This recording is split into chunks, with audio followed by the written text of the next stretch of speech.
AITA for asking my soon-to-be ex-husband why I'd take him back when the nanny does more for the family than she does.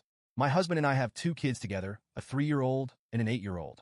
He's a business owner, which always sounds so great in theory, right? We talked before about how we'd balance work and parenting, and he promised he'd be home by 5:30-6 every night.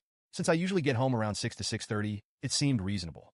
I took him at his word, and when I heard nothing to the contrary, I assumed everything was fine. I had no idea how far from fine things really were. For a long time, I believed he was working late or busy with his business when he wasn't around. So, I set up extended care for our youngest at daycare and signed our oldest up for her school's after-school program. The kids would get home at a reasonable time, and he'd get some one-on-one time with them, right? But then our 8-year-old started struggling with the after-school program, and it just wasn't working. I was really feeling the weight of juggling work, the kids, and everything else in between, so I finally decided to hire a nanny halfway through the school year. Enter nanny number 1, a young woman who was excited to help out and, honestly, seemed perfect for the job. But just 2 weeks in, I got a call that I never expected. The nanny said that my husband had locked her and the kids out of the house. He told her to take them to the park because he was home early and wanted space from the kids. I was absolutely floored.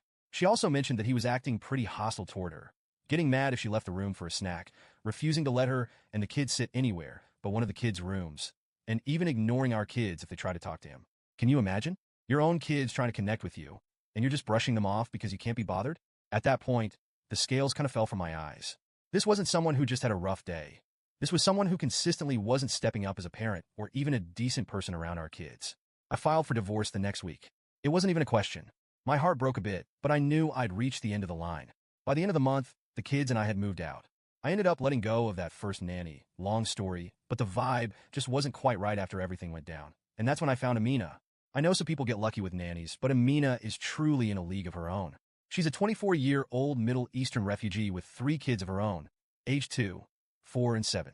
From the day she started, I felt like I'd finally found someone who didn't just see this as a job. She actually cared about my kids and our family. She comes in every day like a tornado of kindness and energy. The house is spotless when I get home. The kids' homework is done. And she somehow always has an incredible Arabic meal ready for us all. Honestly, her cooking is so good I sometimes feel like I'm coming home to a 5-star meal. Amina is not just a nanny. She's like a household manager, friend, and support system all rolled into one. She does the grocery shopping, remembers every little school event, and has even handled clothes shopping for the kids and back-to-school supply runs.